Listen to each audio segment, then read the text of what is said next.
আসসালামু আলাইকুম প্রিয় শিক্ষার্থীরা, আশা করি তোমরা সবাই ভালো আছো। আজকে পর্বে আমরা তিনের ম্যাজিক বর্গ অঙ্ক সমাধান করা শিখবো। তোমরা জানো অষ্টম শ্রেণীতে তোমাদের প্রথম যে অধ্যায়টা রয়েছে এখানে তিনের ম্যাজিক বর্গ অঙ্কগুলো রয়েছে।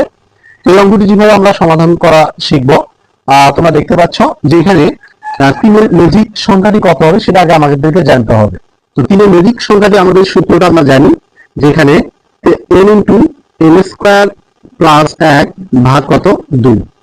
এখন n ইকুয়াল টু কত হবে? n ইকুয়াল টু 3, যেহেতু 3 এর ম্যাজিক বর্গ তাহলে n এর মান 3 হবে। তো এখন যদি আমরা মানটা বসাই তাহলে এখানে হবে 3, তাহলে এখানে 3 ইনটু স্কয়ার যোগ কত 1, ওকে, এখানে ভাগ কত 2। তাহলে এখানে লিখতে পারি 3 গুণন 3 3 9, 9 এর একে কত 10, তাহলে 10 ভাগ কত 2। যদি আমরা কাটাকাটি করি 5, তাহলে 3 5 এর কত 15। তাহলে আমাদের ম্যাজিক 3 এর ম্যাজিক সংখ্যাটা হবে হচ্ছে এখানে 15। তাহলে এখানে আমরা কিছু সংখ্যা বসাবো এই ঘরগুলোতে। এই পাশে যোগ করে যেন 15 হয়, এই পাশে যোগ করলে 15 হবে, এই পাশে যোগ করলে 15, এবং কোনাকুনি ভাবে যোগ করলে কি হবে 15 হতে হবে। তো এই অঙ্কটি আমরা ফার্স্ট যে কাজটা করি, প্রথমে এখানে আমরা 1 বসাবো, এই যে মাঝখান ধরে আমরা 1 বসাবো। এখন যদি আমরা এইভাবে একটা চিহ্ন দিই, দেখো উপরে কিন্তু আর কোনো ঘর নেই, এখন কিন্তু 2 বসবি, কিন্তু উপরে কিন্তু যেহেতু কোনো ঘর নেই এই জন্য এখানে 2 বসে সবার এই যে নিচে সবার নিচে চলে আসবে 2। এই ঘরে আমরা শেষ ঘরে আমরা কি করবো 2 বসাবো। এবার আবার যদি আমরা কোনাকুনি ভাবে গুণ করার চেষ্টা করি, দেখো নিচে কিন্তু কোনো ঘর নেই। তো এইভাবে এই যে তোমরা দেখতে পাচ্ছ এইভাবে মানে শেষের যে ঘরটা রয়েছে এখানে আমাদের 3 বসাতে হবে, ঠিক আছে। তার এবার আবার যদি আমরা কোনাকুনি দেওয়ার চেষ্টা করি তাহলে এখানে একটা ঘর অলরেডি চলে আসে, এই জন্য আমাদেরকে 4 বসাতে হবে কথা এই 3 এর নিচে। তাহলে এখানে আমরা 5 বসাবো, তাহলে এখানে আমরা কি করবো 6 বসাবো। তাহলে এরপর আমরা দেখো আর কোনো কিন্তু ঘর নেই। তো এখন আমরা কি করবো, নিচে কিন্তু এখানে একটা ঘর অলরেডি চলে আসছে, এবার শুধু আমাদের উপরে কোনো আর ঘর নেই, এই জন্য আমরা 6 এর পর আমরা কি বসাবো, এখানে নিচে বসাবো 7। যদি কিছু নাই এই জন্য আমরা কি করবো পরের নিচের ঘরে আমরা সেই সংখ্যাটি বসানোর চেষ্টা করবো।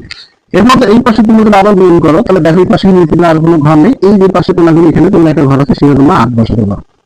এরপর এখানে আমরা দেখো এই পাশে দেখো আর কোনো ঘর বাকি নেই, এই পাশে আর ঘর নেই, এই আমাদের শেষে কিন্তু একটা ঘর ফাঁকা আছে, এখানে আমরা 9 বসাবো। এখন তোমরা যোগ করতে পারো, এখানে যদি তোমরা যোগ করো এখানে দেখো 7 আর 2 যোগ করো 9, 9 সাথে 6 যোগ করে 15 হয়ে যাচ্ছে, এখানে আমাদের 15 হচ্ছে। তো এখন যদি আমরা এই পাশে যোগ করে দিই তাহলে এখানে হচ্ছে 7 7 আর 8 15, ওকে।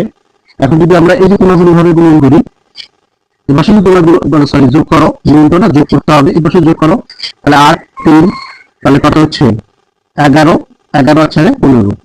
আর যদি কোনো ভাবে গুণন করো সেখানে কিন্তু 15 হবে, অর্থাৎ তোমরা যে ভাগশেই গুণন করো না কিন্তু কি হবে তোমাদের 15 বের হবে। তো এটা আরেকটা নিয়ম আছে, তোমার ইচ্ছা করে এই নিয়মটা তুমি দেখতে পারো। আমি তোমাদেরকে আরেকটা নিয়ম শেখাই, হয়তো এটা আরো তোমাদের কাছে সহজ হবে। একটু দেখো, ওকে। এখানে আমাদের আরেকটু সহজ নিয়ম তোমাদেরকে দেখানোর চেষ্টা করি, তুমি একটা ভিডিওটি দেখতে থাকো। তো এরকম যদি হয় তোমরা এটা কাজ করতে পারো, এই যে শেষে তুমি জোড়াগুলো মিলাতে পারো, এখানে 2, এখানে তারপর লিখতে পারো 4, এখানে লিখতে পারো 6, এখানে আর, অর্থাৎ যে কোন ঘরগুলো রয়েছে এখানে তুমি জোর সঙ্গে বসাবা 2 4 6 8। এরপর এখানে তুমি একটা কাজ করবা, এই যে এখানে যোগ করলে কত হচ্ছে 6 আর 2 2 8, তাহলে আর কত লাগতেছে আর 7 লাগতেছে 15 হতে, তাহলে আমরা এখানে 7 বসাবো। এবং দেখো 4 আর 2 কত 6, আর কত হলে এখানে তোমাদের 15 মিলবে, তাহলে হচ্ছে কত 9, তুমি এখানে 9 বসাতে পারো। এরপর দেখো এখানে আর 4 যোগ করলে তো 12, আর কত লাগতে পারে 3, এখানে 3 বসাতে পারো। এরপর তোমরা দেখো এদের সাথে 6 আর 8 যোগ করো, 6 আর 2 14, তাহলে আর কত লাগতেছে, তাহলে 1, আমি এখানে 1 বসাতে পারি।